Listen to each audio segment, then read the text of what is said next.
Welcome to MJ channel. இன்றைக்கி நம்ம சேனலில் மைவி தியேட்டர்ஸில் வந்திருக்கக்கூடிய ஒரு சில தகவலை பற்றி இந்த வீடியோவில் ஒரு ஷார்ட்டாக பார்த்துடலாம். ஸோ இந்த வீடியோவை ஸ்கிப் பண்ணாமல் ஃபுல்லாக பாருங்கள். நம்ம சேனலை ஃபஸ்ட்டாக பார்க்கக்கூடிய சப்ஸ்கிரைப் பண்ணுங்கள், பக்கத்தில் இருக்க பெல் ஐகானை கிளிக் பண்ணுங்கள். வாங்க வீடியோ கூட போய் டீட்டெயிலாக பார்க்கலாம். ஸோ மைவி தியேட்டர் சம்மந்தமாக நிறைய பேர் பார்த்திங்கன்னா அப்டேட்டை கொடுத்துக்கிட்டு இருக்கிறாங்க. ஸோ அந்த கோர்ட்டில் என்ன ஆச்சு, ஸோ அந்த என்னென்ன பைல் ஆர்டர் கொடுத்தாங்க அப்படிங்கிறத பற்றிலாம் நிறைய பேர் பார்த்திங்கன்னா சொல்லிட்டாங்க. ஸோ நம்ம அதை பற்றி இந்த வீடியோவில் பார்க்க போகிறதில்ல. கம்பெனியோட செயல்பாடுகள் எப்படி இருக்கும், எப்போ கம்பெனி ரன் பண்ணுவாங்க, எப்போ ஜோனல் ஆஃபீஸ் ஓப்பன் பண்ணுறது, அதை பற்றிலாம் நம்ம இந்த வீடியோவில் ஒரு ஷார்ட்டாக பார்த்துடலாம். ஸோ கிட்டத்தட்ட பார்த்தீங்கன்னா 4 நாளைக்கு மேலே ஆகிடுச்சு. டேரக்டர்ஸ் வெளில வந்துட்டாங்க. ஸோ அவங்களுக்குலாம் ஒரு சில கட்டுப்பாடுகள் இப்போதைக்கு ஒரு 15 நாளைக்கு கொடுத்துருக்காங்க அப்படிங்கிறதெல்லாம் நம்ம போன வீடியோவில் பார்த்துட்டோம். அது மட்டும் இல்லாமல் அதை பற்றி நிறைய பேர் பார்த்திங்கன்னா யூடியூப்லேயும் போட்டாங்க. ஸோ இப்போ அதை தொடர்ந்து மக்களுடைய கேள்வியாக இருந்துக்கிட்டு இருக்கக்கூடியது பேமெண்ட் எப்போ கொடுப்பாங்க அப்படின்னு சொல்லிட்டு நிறைய பேர் பார்த்திங்கன்னா கேட்டுக்கிட்டு இருக்கிறாங்க. ஸோ இதில் முதல் விஷயமும் பார்க்கும்போது இன்னும் பார்த்திங்கன்னா கம்ப்ளீட்டாக யாருக்கும் பைலுங்கிறது கொடுக்கப்படலை. ஸோ அது பார்த்திங்கன்னா ஒரு ஃபஸ்ட்டு ரீசனாக இருந்துக்கிட்டு இருக்குது. ஸோ கம்பெனி இப்போதைக்கு ஸ்டார்ட் பண்ண முடியாத ஒரு சூழ்நிலையில் இருந்துக்கிட்டு இருக்கிறாங்க. ஸோ இதுக்கு எப்போ தான் ஒரு முடிவு கிடைக்கும், எப்போ தான் கம்பெனி ஓப்பன் பண்ணுவாங்க, எப்போ ஆப்பு ரிட்டர்ன் ஆஃப் ப்ராப்பர்ட்டி போட்டு கொண்டு வருவாங்க, ஜோனல் ஆஃபீஸ்லாம் எப்போ திறக்கும் அப்படின்னு சொல்லிட்டு நிறைய பேர் பார்த்திங்கன்னா ஒரு டவுட்டோடு இருந்துக்கிட்டு இருக்க சூழ்நிலையில் ஸோ கண்டிப்பாக இதுக்கான ஒரு இதுன்னு பார்த்திங்கன்னா ஒரு 2 மாதம் டைம் வச்சுக்கலாம். ஏன்னு பார்த்தீங்கன்னா இப்போ தான் இந்த 70 டேரக்டர்ஸ் வந்திருக்காங்க. இந்த எம்டி சாருக்கு பார்த்தீங்கன்னா இன்னும் முழுமையான பைல் கிடைக்காம இருந்துகிட்டு இருக்குது.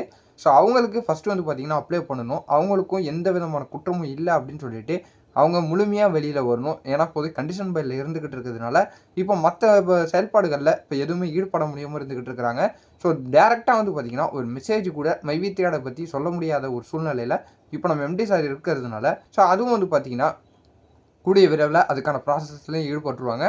ஏன்னா இந்த 71 டேரக்டர்ஸ்க்குமே இந்த பைல் ஆர்டர்லேயே ஒரு தெளிவான ஒரு விஷயத்தங்கள்லாம் கொடுத்துருக்குறாங்க. அதை நீங்கள் பார்த்துருக்கலாம். ஸோ அதில் கம்ப்ளைண்ட் கொடுத்ததுலேயே மெயினாக சொல்ல போகணுன்னா நாங்கள் ஆடு பார்த்துட்டோம், எங்களுக்கு பார்த்தீங்கன்னா பணம் நாங்கள் பார்த்த ஆடுக்கு பார்த்தீங்கன்னா பணம் வரல அப்படின்னு சொல்லிட்டு தான் அந்த கம்ப்ளைண்ட்டில் ரிஜிஸ்டர் ஆகிருக்கு. ஸோ அப்படி இருக்க ஒரு சூழ்நிலையில் பார்த்தீங்கன்னா இது ஒரு பெரிய ஒரு இஷ்யூவாகவே கொண்டு வராமல் ஈஸியாக பார்த்தீங்கன்னா வரக்கூடிய நாட்கள்லேயும் அதை இந்த ப்ராப்ளத்தை முடிச்சிருவாங்க. கவலைப்பட வேணாம். இந்த எம்டி சார் பார்த்தீங்கன்னா முழுமையாக இப்போ வெளியில் வரணும். அவங்க வெளியில் வந்துட்டாலே பார்த்தீங்கன்னா டேரக்டர்ஸாக இருக்கட்டும், கம்பெனி மேலே இருக்கிற எல்லா கேஸுமே அப்படியே உடஞ்சிரும். ஸோ அப்படி இருக்கும்போது அதுக்கப்புறம் அவங்க ரிட்டர்ன் ஆஃப் ப்ராப்பர்ட்டி போட்டாலும் ஈஸியாக அடுத்த ஸ்டெப் பார்த்தீங்கன்னா ஈஸியாக முடிஞ்சிடும். ஸோ இது நடக்கிறதுக்கு கொஞ்சம் காலதாமதமாகும். இது எவ்வளோ நாள்னு நம்ம கரெக்டாக சொல்ல முடியாது. பட் ஆனால் நம்ம ஒரு 2 மாதம் கொஞ்சம் டைம் வச்சுக்கலாம். 2 மாதத்துக்குள்ளே இதை பற்றின ஏதாவது முழுமையான தகவல் பார்த்தீங்கன்னா நமக்கு தெரிய வரும் மைவி தியேட்டர்ஸ் கம்பெனி சம்மந்தமாக. அது மட்டும் இல்லாமல் இதுக்கு முன்னாடி எம்டி சார் இதை பற்றின தகவல்களை அவங்களே பார்த்தீங்கன்னா அஃபிஷியலாக அவங்க யூடியூப் சேனலில் போகிறதுக்கும் நிறைய வாய்ப்பு இருக்குது. ஸோ பொறுத்திருந்து பார்க்கலாம் மைவி தியேட்டர்ஸை பற்றி என்ன ஒரு தகவல் வருது அப்படிங்கிறத. பேமெண்ட் கிடைக்குமா கிடைக்காதா அப்படிங்கிறது நிறைய பேரோட டவுட்டாகவே இருந்துக்கிட்டு இருக்குது. ஸோ நம்ம சேனல் கமெண்ட்லேயே பேமெண்ட் இனிமேல் வராது, எம்டி சார் அதை எடுத்துகிட்டு ஓடிட்டாங்க அந்த மாதிரிலாம் சொல்லிட்டு நிறைய பேர் பார்த்தீங்கன்னா போட்டுக்கிட்டு இருக்கிறாங்க. ஸோ அப்படி ஓடுற மாதிரி இருந்தால் இந்நேரத்துக்குலாம் பார்த்தீங்கன்னா ஓடி இருக்கணும். ஸோ இன்னும் ஓடாமல் நின்று ஃபேஸ் பண்ணிக்கிட்டு இருக்கிறாங்க. அப்படி இருக்கும் போதே நமக்கு என்ன தெரியுது அப்படின்னா கண்டிப்பாக அந்த கம்பெனியை ரன் பண்ணணுங்கிற நோக்கத்தில் தான் இன்னும் இருந்துக்கிட்டு இருக்கிறாங்க. ஸோ பொறுத்திருந்து பார்க்கலாம். எனக்கு என்ன தகவல் தெரிய வந்தாலும் நான் உங்களுக்கு உடனுக்குடன் அப்டேட் பண்ணுறேன். ஸோ இப்போதைக்கு நம்ம செய்ய வேண்டியது எல்லாமே கொஞ்சம் பொறுமையாக இருக்கிறது மட்டும் தான் இப்போ நம்ம கையில் இருக்குது. கொஞ்சம் பாசிட்டிவாக இருங்க. எது நடந்தாலும் நல்லதாகவே இருக்கும். ஃபைனலில் வெல்லுவோங்கிற ஒரு நம்பிக்கையோடய இருங்க.